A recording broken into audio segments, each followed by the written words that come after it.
Good evening, everyone. Welcome to your pre-trip webinar for your upcoming Southern Italy trip, Amalfi and Puglia. Let's get started. It's already 3 minutes past 8. Thank you all for joining us today. Again, this is the pre-trip webinar. We're going to talk all about what you need to know about this trip, and most importantly, what to prepare for the journey. We're going to start off by introducing your host, Valerie, who is here, but we can't see her yet. Hopefully in a minute we'll be able to see her. And then we're going to talk a little bit about the things that you need to know, what to pack, what to bring, currency, all those different things. As I go through this, if you have any questions, please type them in the chat box or in the Q&A box. You'll see those on the bar, on the menu bar, which is either at the top or the bottom of the screen, depending on which browser you're using. And I will answer those questions. If I can manage it, I'll do it on the fly. Otherwise, we'll do it at the Q&A session at the end of the webinar. The types of questions to ask are of anything that would be of general interest to anybody on the trip. If you have a question specific to your booking or any of your travel arrangements, obviously that's best taken care of with Paula or Aura or Melody, one of my teammates in the office who are dealing with all of your personal arrangements. I'll talk a little bit about the getting into Naples and the process for sort of flying over and arriving. And I'll touch on the itinerary, just some things for you to know, and then we'll get into that Q&A. We won't keep you for much longer than that. So your host on this trip is Valerie Peck, who is obviously having some technical difficulties because we can't see her yet. So let's see. Anyway, Valerie has hosted in the meantime a number of trips for us here at Wheel and Anchor. She is a vivacious personality. She is a total world traveler and explorer, loves to get out and discover new places and things. She is a self-admitted foodie. We were just chatting about this a few minutes ago when I was chatting with Valerie. And so if you're somebody that likes great food experiences, and I don't mean just fine dining. The beauty of Italy is that everything is a food experience. And some of the best ones are when you go a little bit off the beaten track, right? If you walk down the main street of Sorrento in Italy, you know, there's tons of restaurants, but it's the ones that are on one street behind that those are the ones that are really that are worth visiting. So Valerie will be there to sort of guide you in your exploration of the various culinary aspects of this trip. And as there to be the person to make sure that all of the logistics that we have gone to great lengths to ensure are smooth and perfect. But, you know, it's travel, and in travel, anything can happen, anything can go wrong, and it usually does. But in the vast majority of cases, the host will smooth over those problems before you even know it. And so there she is. She's alive. Sorry about that. I love technology. Yeah, I was just saying technology is not always our friend. Useful when it works. So anyway, Valerie, I was just extolling your virtues to our members. Is there anything else you want to say before we carry on? No, sorry, that is my little guy Buddha in the background saying hi to everybody. No, I'm very excited to meet all of you. I see we've got a whole range of people coming from across the country, which is exciting. I'm a Westerner originally, and now I'm an Easterner, and I'm very excited to take this trip with you. Yeah, it's going to be awesome. We're going to Italy. Yeah, it's going to be awesome. So what do you need to go to Italy? Let's talk a little bit about the preparation for the trip and yeah, everything that entails. So first of all, the most important thing of all, you know, the famous saying, money, tickets, passport. Money is easy. If you have a credit card, you don't need to bring cash. I'll talk about that in a minute. Tickets are all digital these days, so you don't even need those, but I'll talk about that as well. Passport is the most critical document that is otherwise irreplaceable with anything else. So yeah, I imagine most of you have been traveling, and so you probably know where the passport is. Make sure it's valid. You don't need anything, obviously, for entry into the EU. You can stay there for up to 90 days without any problems. I do suggest though making a copy of your passport with your phone. I have multiple copies. I have them on my phones, all my devices, because God forbid it should go missing. Or if you need it in a circumstance where you wouldn't ordinarily take it with you, in the past you used to use a passport to exchange money, and actually in Italy, sometimes if you go to these little currency counters, some places, or if you go into the bank, they still ask you for a passport if you want to actually physically exchange money. And so it's if you have a digital copy on your phone, you can usually get away with that in most circumstances. And as I say, so do keep that in mind. That applies as well, having a copy of any other documents that would be useful to you. That includes prescriptions for medications. Have a hard copy and take it in your carry-on. Your e-tickets for your flights. In this day and age, we don't need to print it all out, but I know a lot of people still may feel more comfortable having hard copies, and that's completely fine. One thing I don't recommend printing out is the daily, the so-called daily, which is the day-by-day itinerary that my team sent you in preparation for this trip, only because we update it in real time. So the link is provided to you. Valerie will remind you by Telegram every evening, as she'll tell you about in a moment. So that document is something, if you print it, then you'll have the version from the date that you printed, not the one from that day. But other than that, make sure you have stuff. Here's the other pro tip, if you will, is take your passwords for your Gmail account. We have a photo sharing that we do through Google Photos. And so we've had the situation in the past where people are like, oh, I want to share the photos into the group sharing. And then for some reason, they can't get into their Google account, or they don't have Google Photos set up. And then you need your password to do that. And then it's like, oh, I don't have my password. It's at home. So if you have it with you, that way you will be able to participate in anything like that. So keep that in mind. And if you have any questions about what to bring, obviously, shoot us an email. So packing. Val, this is your department. What? I mean, it is my department. I might not set the best example, but I definitely, because of the time of year we're going, it's just layers. Make sure rain, it can happen at this time of year. So recommend maybe a small umbrella, a raincoat, nice layers. For sure, there's going to be lots of opportunity for you to have dinners on your own. And as we know, the Italians love to dress up a little bit more, but this is your trip. So you dress as you like. We will have a welcome dinner and a farewell dinner. Those will be a little bit dressier, but generally very casual. Sneakers, Gord goes by 2 pairs of shoes. I might go by a couple more than that, but we are going to Italy and they have wonderful stores and beautiful leather. So, but hat, sunscreen for all those things. But yeah, definitely we're going to be, for your adapters, it's a 23-volt country. So just keep that 230. 230. What I say? 230. You Yeah. said So, 23. That's okay. oh, wow. 23. Okay. So anyway, just keep that in mind, and good walking shoes, because we do get our walk on. So make sure you've got that. Exactly. And I know, I remember people have asked about, do I need a walking stick? We're not doing any hiking per se. So I don't think you need a walking stick. If you're more comfortable, by all means, bring one. And you certainly won't be the only one walking around some of these places with a walking stick. But it's not necessary. And when you say it can rain, it will rain. I would Yeah. be shocked if in the course of the 2 weeks, if it didn't rain. So keep that in mind. A decent waterproof shell, I think, is good, or and a collapsible umbrella, because it just will rain at some point. And if it doesn't, hey, great, that would be awesome. But yeah, account for that.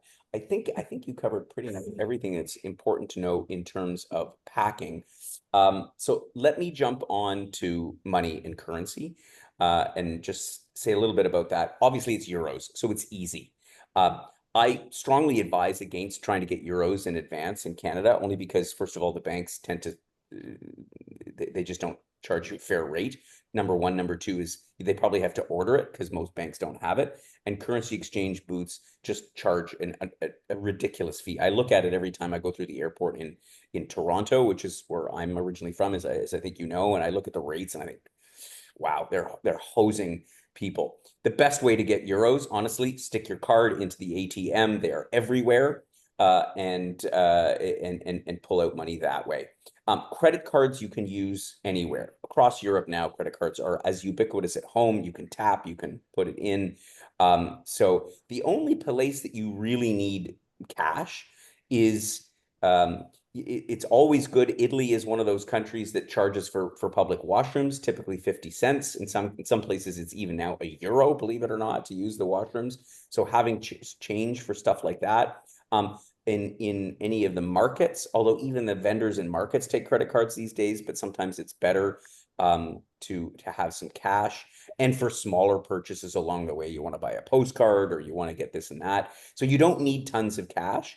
If you brought with you, even 100 or 200 euros, or if you, I should say, not brought with you, but if you took that out when you got there, you're probably going to be good, in all honesty.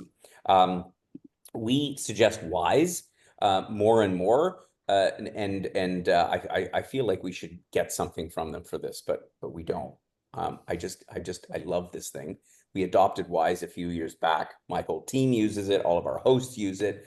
It is incredible. This is a prepaid debit credit card. It acts just like a Visa or your bank card. You can go to the machine, the ATM. You can take the first 350 Canadian out each month without Wise, without the bank charging you a fee. Try that with your Canadian bank. Haha.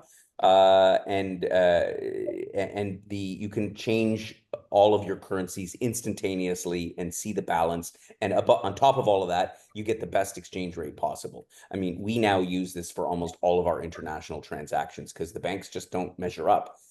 So that's my recommendation, completely up to you. The details are on all that are, of course, in your pre-trip information kit. And just to add to that, Gord, like Yeah. if you're not familiar with Wise and you have cable television, you are probably seeing their ads everywhere right now. It Oh, really? is, yeah, Wise is doing a big campaign, so they have a lot of ads running and it's great. It's easy. I love it. Like I'm in Toronto, so not that I'm going to be doing this anytime soon, but like, whenever we even zip down to just Buffalo to go get groceries, I would use my Wise card because I can flip the exchange. You can flip it and Wow. move it to American dollars, right? So it's like easy where whatever country you're going into. So Wise is like this amazing card that can do that. And you can add it to your Apple Wallet too, if you've got that, which makes things easy. Just tap with your phone. And a lot of European countries, that's pretty easy to do. So Yeah, absolutely. It's just the way to go. Uh, uh, so the only other thing that you need cash for is the occasional tips. Now, tips are included for all of the services that we provide in the program. So your local guides, your drivers, meals at restaurants to the extent that it's applicable and so on. Those tips we've already covered. They're built into the program. You don't need to worry about that. But if you go out for dinner on your own, and or if you want to tip, for example, the transfer driver when you're arriving in from Naples, from the airport to your hotel, you want to give them a few bucks. That's the type of thing that having a little bit of extra cash for. At the same time, I'll tell you roughly the tipping guideline in Italy, which is consistent with most other places in Europe, which is that you round up modestly to the next even number. So if your bill is 47 euros, you'd say 50 euros, and that's what it is.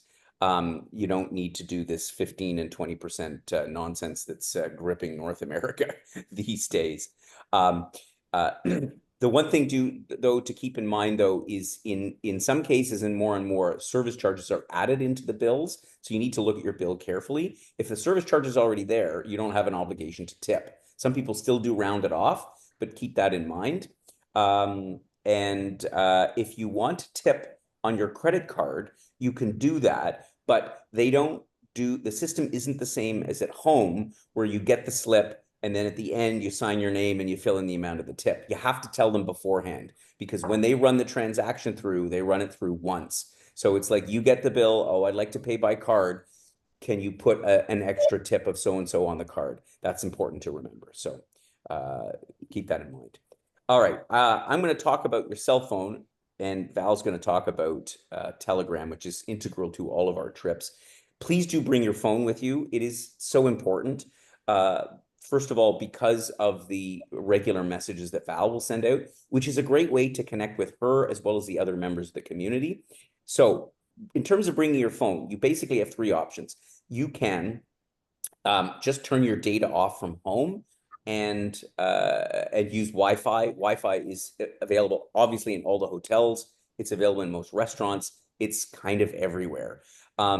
But that being said, it's not everywhere in the sense that, you know, if you want to use Google Maps and you're roaming around the city or what have you, you will need to have an internet connection. You can use your provider from home and use their Roam Like Home or whatever they call the name of the service. But it's expensive. It's these days, I think it's running around $17 a day for roaming from home. In Italy, if you pick up a SIM card, and you can get one at the airport, you can get one in Naples on the first day. You can get a SIM card these days in Italy. They're running 25 to 30 euros. So they're a little bit more expensive than they used to be. You do need a passport. So that's one place you need your passport to be able, because they have this know your customer protocol in Italy. But you will get enough data to last you for the whole trip and then some. So that's your second option, is to get a physical SIM card when you arrive. Or if you have a newer phone, more and more phones will take digital SIM cards, so-called eSIMs. So, which is the same as this little plastic bit here, except that it's invisible. It's just it's a number. And so you can buy an eSIM in advance, a prepaid SIM card, and then you'll be able to hit the ground running as soon as you arrive in country. There are 1,000 providers of eSIMs nowadays. That's why we don't specifically recommend a certain one, because honestly, we haven't tested them all. A lot of our hosts and members use Airolo, AIROLO. Seems to be a popular one, seems to work pretty well in most places. So that's one to consider. But as I say, we don't have a specific one that we recommend. So those are your three options. And why? Because of Telegram. And Val, tell us about Telegram. Yeah, and I will just add to what you just said. So I'm a big fan of the eSIM. For a couple, well, just my own experience. Number one is, if you get a SIM in the other country, you have to remove your SIM and your entire life is on it. So you don't want to like lose that while you're traveling. So that's, I would be the girl that would lose it. But the other reason is it's just so easy. You can have it on your way. So Airlo is the easy one. I'll just show you. This is the icon. Where did it go? Here we go. Airlo. Oh, wrong way. Right there. That's it. It's a great app. And one thing, I know some of you are coming from other countries before this trip. You do have to buy the data for each per country. So if you're stopping over in Spain or Germany or wherever on the way, make sure that you can buy like a 48-hour for Germany, and then you're Italy. We were just in Austria. A lot of us went through Germany for a day, and no one knew why their phones weren't working. It's because you had to have a different card. So, anyways, nonetheless, Telegram is an app that we use. I will please ask all of you to have downloaded Telegram before you leave the country. It is so imperative, because if you don't, you will not be able to use it on the trip, because when you download it, it actually has to receive a text to your phone, which you will have to do on the number that you have in Canada. So very important that you do that. Telegram is our lifeline. The first trip that I hosted, I had two guests that did not have Telegram, and it really changed their experience. They missed out on so many moments and things. Impromptu, let's go here, let's go there, so it's really, really important. So there's two kind of things, two ways that I use it. Number one is, like Gord said, I'm going to be updating that daily itinerary. I will be sending you out information kind of at the end of the day to prepare you for the next day. So I'll be telling you like what the weather is. You know, we're obviously going to Italy. We do have several boat, you know, we've got water involved in boats, and that it is weather affected, right? And we have had that in the past where unfortunately, you know, due to wind conditions or whatever, we were unable to go on the boat that day. So sometimes we're flipping stuff around. We try to avoid it, obviously, but sometimes Mother Nature has a different plan. So really important to be able to do that. The other thing that's really fun is just watching. So there's a channel where I will be sending out information every day. Then there's also a chat that you can choose to be a part of or not. I've never had anyone not be a part of it, but it is a chat amongst yourselves. So it might be, hey, guess what? We're going for dinner. Who wants to join? Or, you know, just kind of these fun, or I just discovered this great Michelin star restaurant or whatnot. And it's really fun. And it's a great way for you all to connect. And that's, you know, obviously like sharing pictures and all that will be through that. So I would please ask you, one thing I do want to state is that I am actually having issues with Telegram. I just got a new iPhone and it has knocked me off of Telegram. So we are trying to troubleshoot getting me back on. So if you have reached out to say hello and I have not answered, it is because I'm currently locked out of it. But as soon as I'm able, I will say hi. But yeah, you know, tech, that's what happens. But anyways, so yes, As you say, it's not always our friend, but it's not I'm always our sure, friend, but it's a great yeah, tool. I'm sure we'll get that resolved.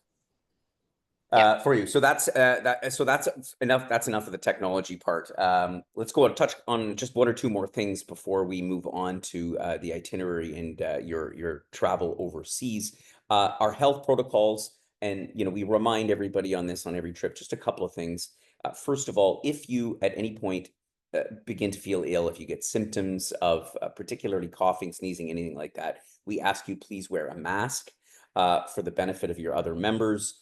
We all just don't want to spread anything. There's still lots of things going around, like there always were. And that's just sort of common courtesy to your fellow members. Let Val know if you are feeling off, so that she's just aware and we can just, you know, manage the situation accordingly. The second thing is if you should injure yourself in any way, it happens. You get a stubbed toe, or you know, you trip and you sprain an ankle. It happens. Unfortunately, as mindful as we all can be, let Val know. We do encourage. We want to deliver you home in the same condition that you arrived in, or better. Maybe with a kilo or two more, but that's a different matter. And but please let us know. Please let Val know so that we can refer you to a clinic or a physician. We just want to make sure that nobody has any lasting effects or issues that may have arisen because of a minor injury. And then finally, it goes without saying, our trips are non-smoking in the context of the group activities and traveling together. And so on and so forth. I don't think that even needs mentioning, but yeah, if you do like to have to light one up once in a while, please do it outside of the context of the group. Good. I think we covered most of the prep. So in terms of your trip over, please do pay attention to your emails in the 24 hours before you leave, because the airlines will let you know. They will typically send you a message if there's going to be a problem with the flight. Often they know in advance, right? The aircraft that you're scheduled to go out on arrives late, and so there's going to be a delayed departure. And so you know, you'll sometimes know before you even get to the airport if there's going to be a problem. The reason is, if you are flying to Naples, because obviously there's no direct flight to Naples, so you're all transferring from somewhere. If you're not going to be on the flight that you are scheduled to arrive on, please let Val know instantaneously by telegram. The information is all in there on your transfer voucher about who to contact. Val is your first point of contact. I think we put the transfer company's information on there. So it's really important that, you know, somebody isn't looking around the airport for you when you aren't there because you missed the connecting flight. So that's really important. When you arrive into Naples Airport, it's a frenetic place like most airports are. Uh, there'll be a driver there with a sign which says wheel and anchor or your name. Um, they sometimes don't make themselves super obvious. They should normally be there. You'll see a whole row of people, as you always do, with names on them when you arrive in. If you don't see them right away, do look around for a few minutes. But if you can't find them after sort of 5-10 minutes, then by all means refer to that transfer voucher. Excuse me, I'm going to sneeze. Refer to that transfer voucher, and you'll find the instructions on how to contact Val and how to get in touch with the person that is supposed to be picking you up. We've never not picked somebody up, but glitches can happen, and we'll assume that they won't. But yeah, do have that information handy when you arrive into Naples. Um, da, da, da, da, and that's that. Yeah, perfect. So that's all about arrival. So you'll arrive in, you'll be transferred to your hotel, and the trip will begin. Just to run through the map part of it, obviously we're talking about the southern part of Italy here, beginning in Naples. We're doing sort of the whole part above the boot of Italy. We're doing the heel down here in Puglia. So we begin in Naples for a night. We transfer down to Vico Equense, which is on the Sorrentine coast. This is the Sorrentine coast here, where Vico Equense and Sorrento are. On the other side, down here, this is the Amalfi coast. And so we're staying in Vico Equense. I'll tell you about that in a second. Then for the first part of the trip, then we head over across the whole width of the country, heading to Locorotondo and Puglia, where we're going to be staying in this wonderful masseria for a week. And then you head out by either flying or taking the train back to, some of you, I think, are departing by train back to Rome. Others will be heading to Brindisi Airport for your onward journey. So let's get into the trip. As I say, I'm not going to go into any great detail, but I just wanted to mention a few things. So Naples is a big giant city, obviously sitting in the shadow of Mount Vesuvius, which you can see beautifully pictured here. You're staying in the old town of Naples. Naples has a bit of a checkered reputation. It is generally quite safe, but at the same time, there are pickpockets, there are bag snatchers. And listen, it's not prevalent. It's never happened on any one of our trips. But these kind of nefarious characters are around in the old town. At nighttime, I generally don't advise going unless you're with other people, straying too far into the into some of the old town. We've never had anything bad happen. It's not as bad as its reputation might have might have you believe.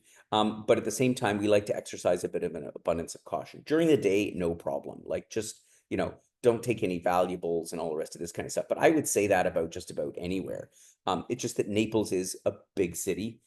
It's a bit of a gritty city, which kind of gives it its character. So enjoy it, explore it, go around, just be a little extra mindful than you would sort of anywhere. And Val will be there anyway a day before. So some of you may be arriving in a day before, but Val will be around and she'll give you a little bit of guidance about Naples. You'll then transfer down from Sorrento, which is, from Naples, all the way around the Bay of Sorrento here to Vico Equense.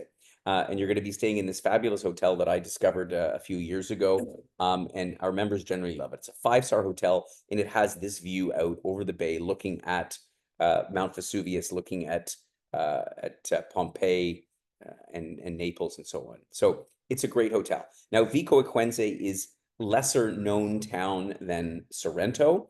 It's much more frequented by Italians, although you'll find the hotel has all manner of nationalities in it. And so it's set off away from the town center, which makes it quiet and peaceful, a great view. Down below, you have a harbor below the hotel.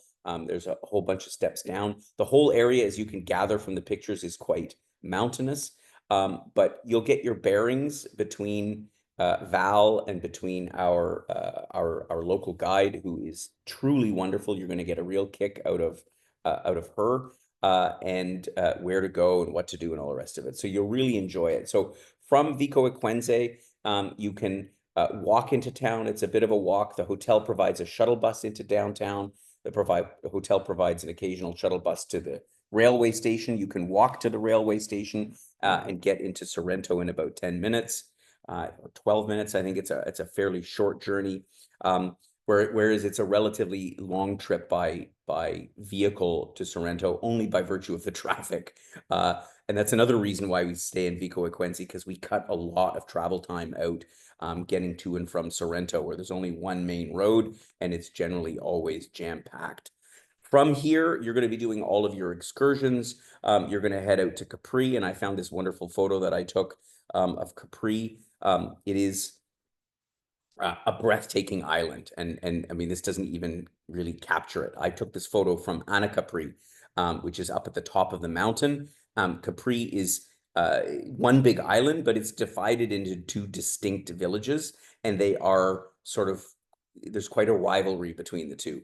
But Ornella, your guide, will tell you all about that when you're there, and the distinction and the dynamic between the two, because it's really quite interesting. So you'll have a great time out in Capri.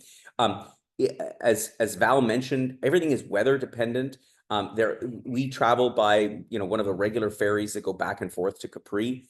We have had the situation before that weather has had us change the itinerary slightly. We ask you to bear with us because we obviously can't control the weather. 75% of the time, it's not an issue, but 25% of the time, weather can impact the schedule a little bit. So we just have to keep that in mind. And that can happen at literally any time of the year. You'll do a pizza making course. You'll learn all about Neapolitan style pizza and how they really make it in Italy, which is a lot of fun. There'll also be cheese taking. You'll visit a farm up outside of Vico Equense, which is a wonderful family experience. You will also do a boat trip to the Amalfi Coast. And of course, this is, for a lot of people, one of the highlights of the trip is visiting Amalfi. We do it by boat because honestly, viewing the coast from the boat is the absolute best way to do it. Driving along the coastline is picturesque as well, for sure. But again, you have traffic issues. The last couple times I went there, I was pulling my hair out because it's just the traffic grinds to a halt, even in the shoulder season of April. But nowadays, this place is busy, 10 months out of the year. Unless you go in January, but then there's literally nothing open in January. That's why we pick April. It's a perfect month to go. Once again, this is a private boat.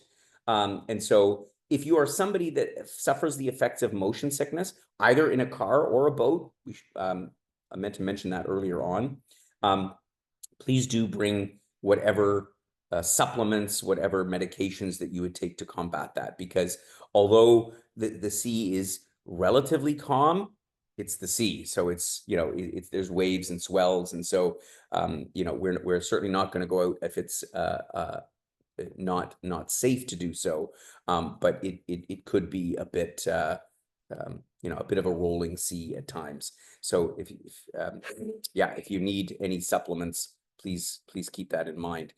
You'll visit Amalfi Positano. This is one of those trips where if for some reason we look at the forecast always a couple of days ahead of time, and if for some reason the weather is looking really inclement, we might change the schedule to go on a different day, because obviously we want you to be able to see this, but Mother Nature is in charge.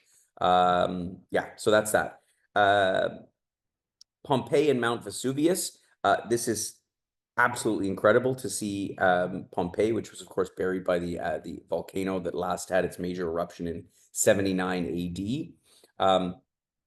As you may have read, they've recently had another major discovery in and around Pompeii of another part of the city. They'll be excavating this for probably decades, if not centuries. It's a fascinating excursion.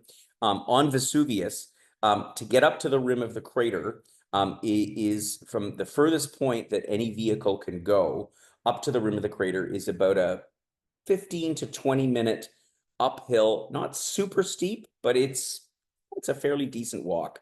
So keep that in mind. It's not mandatory, but if you want to get up and peer inside the crater of Vesuvius, you do have to make that walk. We will, for those that are would rather not make it, it's too much of a challenge. We'll find a way to a spot for you to stay, because the one thing about Vesuvius that's a bit funny is that the tourist facilities are meager at best. There's like literally an entrance gate. The whole thing looks very dilapidated. It's, for the thousands of people that come and visit Vesuvius every day, you'd think they do a bit of a better job. But anyway, that's neither here nor there. We'll make sure that you enjoy it. It's quite a remarkable experience to see and visit the crater of Vesuvius. So after the first 5 nights in Vico Equense, you're going to be heading across the country to Puglia. You're going to stop in Matera. This is a remarkable city. This picture doesn't even do it justice, because it's like a 360-degree image of the city that is best known for the cave dwellings that are actually on the other side of this photo. This was just the photo that we came across. It's amazing. You're only going to spend a few hours there. There'll be time for lunch, but again, it is all hills. The whole thing is up and down. There's hardly a level street in the place. So Val will be sort of monitoring everybody's ability to sort of tour around. We're not going to take you on a massive trek up every hill and all the rest of it, but at the same time, we want you to enjoy it to the best extent possible. And for those that are really sort of unwilling to do the walk, there is a little tourist train that you can take, one of those little things that looks like a choo-choo train that goes through the town, so you can experience it that way. But the best way is by walking around. You'll get into Loco Rotondo, where you're going to spend this part of the trip. We're staying at a masseria here. I didn't put the picture of it. This is super highly rated by our members who've taken this trip in the past. It's a family-owned farm, if you will. The farm itself, all the rooms are all in these so-called trulli, which are these conical style houses here. Some of the rooms are in the main house, some of them are in their own independent trulli. You'll see we have the whole place. So and that's part of the reason that the group is the size that it is, because we literally take every room in the place. And so the rooms here are all different. They're all different sizes, all different shapes, all different, everything is different. So again, we do this because most tour groups go and stay in hotels and everything looks the same. It's not the experience we want you to have for Italy, but we ask you to keep that in mind and to have consideration for the fact that your room might be a little smaller than your neighbor's room, or this and that, or the rooms are all comfortable. They're all great. Everybody loves them, but they're all different. So do keep that in mind. I think it's really important to mention. From Loco Rotondo, we're actually about 1.5 kilometers outside of the town, which sits on a hill. Val will have arrangements made particularly for the free evenings, to have a taxi or a shuttle service to go into the town, because you could walk it. I would walk it, but I realize it's not for everybody, because it's about 1 kilometer flat, and then it's and then walking up to this to the town, which is on a hill. So we will make arrangements for that. But again, we wanted the experience of a masseria, which again, our guests absolutely have adored. So I just wanted you to be aware of all those things and what we're doing to make your stay super comfortable. But when you get there, you'll meet the family. You'll fall in love with the place. I have no concern about that. You'll visit Alberobello, which is like the tourist hub. So don't be surprised there'll be 20 tour buses, because they even come from the cruise ships and drive for 2 hours just to get here and wander around town. We're only 15 minutes away, so it's perfect. We're also going to visit Polignano e Mare, one of and Monopoli, which is these seaside towns that truly look like this. They are magical. So some amazing excursions. So you're going to have your time in Loco Rotondo. We're then going to head down towards the heel of Italy to Lecce, and it's here that we're going to experience a truffle hunt. And so you'll understand how they use the dogs to go and dig up the truffles, and we'll have a wonderful meal. Once again, a highlight of the trip. And we're going to be staying the last few nights in Lecce, which is a beautiful Baroque town. You're basically right in the center of the town. And again, I encourage, and you will anyway, go out in the evening, because I think it has its most charm when it's lit up with all these lanterns on the walls and all the rest of it. It's a magical place. So, okay, I think I've done enough talking, Val. There was one other thing that I said you should remind me to say. No, I was actually just thinking, oh my God, there's one other thing I have to remind Gord to say now. I'm like, wow. There's one other thing to say. So you have a group of 16 people, Val, is that correct? I think it's 16, right? 13. 13, sorry, 13. 13. Oh, yeah, Yeah. I'm overstating. 13 people on the trip. And so as with any trip like this, you have 13 people with 13 different personalities. And so at the beginning, Val's going to take you out, serve you a bunch of drinks. And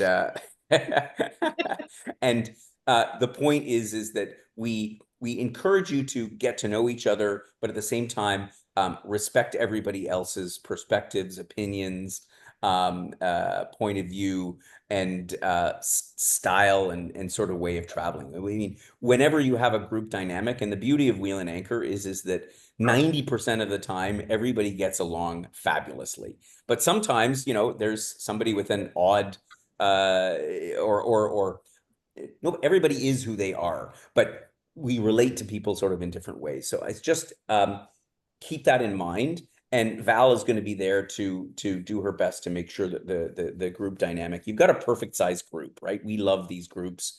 Yeah. 13 people is great. Because you've got people you can go out and do things on your own in the free time. But it's not a big group, which we of course abhor. So that's all I'm going to say about that. I haven't seen any questions pop into the chat box yet. I know it's a very So cool group. yeah, so I've talked your ears off and you've got nothing else to ask. Is there any questions about what I've said so far, about the trip, about anything, about Val? Is there anything that you want to know? That otherwise, this has been recorded. We will send the replay of it to you by email in the next 48 hours, so you can review it if you would like to hear my voice again for another 45 minutes. Failing which, if you have other questions, you can obviously always let us know. You can drop Val a Telegram message, not right now, but hopefully in a few Not right days now. she'll get. Everyone's got my email, so Yeah, please, if you have any questions, just email me till we figure out Telegram. And once you get a hello from exactly. me on Telegram, Yeah, exactly. So a couple questions popped in. Sheila asked about the ETIA requirements, the European Electronic Travel Authorization. Ignore it. Everybody gets up in arms because the media is like, oh, ETIA is coming. It's not coming anytime soon. They are now saying late 2025, just like they said in 2022, 2023, and 2024. Oh, by the end of this year, we'll have it in place. It's not in place. They're not even close. They do have machines.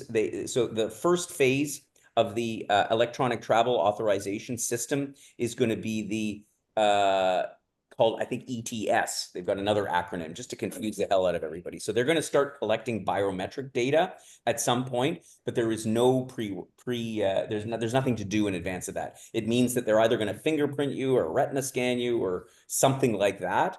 But even that, I've seen the machines sort of wrapped up in plastic bags in various airports around Europe, but none of it's been implemented yet. So there's nothing to do and nothing to worry about. Believe me, we will let you know. And even when they implement it, there'll be like a 6 month grace period. So we will let you know well in advance of anything that you have to do in advance. Now, if you are traveling to the UK on this trip before or after or at any time, the UK does have the electronic travel authorization in place. So do keep that in mind. If you're hopping off to London, you will need to fill in their form. But for the EU, it's not in place.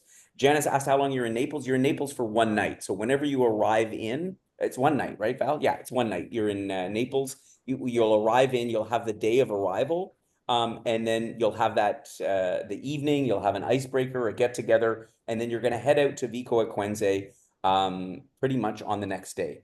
Am I saying that correctly, Val? Yeah. Yep. Yeah. Yeah. Yeah, that's it. We don't dwell on Naples because it's interesting to get a feel for. I gotta be honest with you, I don't love the city. It's very gritty. And it has its interesting components to it.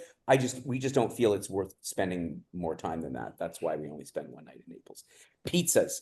I love Pizzas are everywhere. You're gonna learn how to make pizza. Um, uh, yeah, what can I say? And Neapolitan pizza is not just in Naples. You'll find it throughout the entire throughout the entire region. And you're going to learn about Neapolitan pizza making in from Vico Equense, or in a town just outside of Vico Equense. Um, and just the quick backstory: I did once a pizza making in Naples, but it was so contrived, and it was so not authentic experience that I was put off by the whole thing. So it's like, no, we're doing pizza making at this lovely family farm in Vico Equense. It's a way better experience. But by all means, eat a pizza in Naples. So you can say you had a Naples pizza, but the pizzas everywhere else are just as good. So I hope that answers your question, Janice. it. Yes. Good. I If you love it. have questions, if you have questions, drop an email to Melody. Her email's on here. But of course, if you've been dealing with Paula, you can message Paula, you can message Aura, whoever you have been in correspondence with from our team. Drop them a note. They will get your questions answered. And if they don't have the answer at the tip of their fingertips, then they will get it from one of the other aspects of our team. Gord, we have another That's it. question. Oh, we Sorry, do. Gord. Yeah. Yeah. Oh, sorry. I see it over here. Yeah. Where are people coming from? Have you got that in front of you, We Val? have a whole you know what? I'm I gonna, had it open a minute ago. yeah. Can I introduce where everybody's coming from? Is Yeah, that go ahead. Yeah. okay? So we've got kind of the whole scattered country. So we've got Janice coming from Toronto. Darren and Ruth are joining us from Orleans. Then we've got the West Coast here. We've got Mildred coming from Salmon Arm. Donna's coming from Vancouver. Edward and Wilma. I meant to Google this before I saw this. I might be saying it wrong. Innerkip. I've never been there, and I'm not sure where it is, so I need to look that up.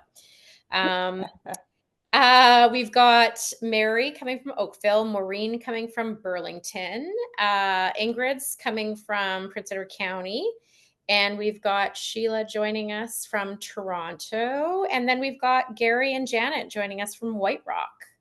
So it's going to be a fun mix. Out in BC. That's great. From Yeah, BC, great. It's yep. nice. Yeah, nice. You got folks from all parts of the country. So it'll be a great dynamic, and I sincerely hope that you're able to connect and hopefully make some new friends. And we're 50 minutes into this, so we're going to wrap up. If again you think of one more question 5 minutes from now, drop us a note. We'll want to get all your questions answered. You're going to have a great time.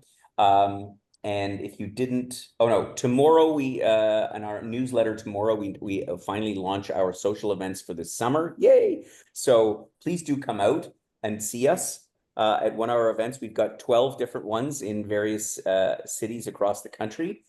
So keep your eye out for that, because I'll be dying to meet you in person if I haven't already, and hear your stories about how your trip was in Italy. So take care, everyone. Have a marvelous trip, and we'll see you all. We'll see you all again soon.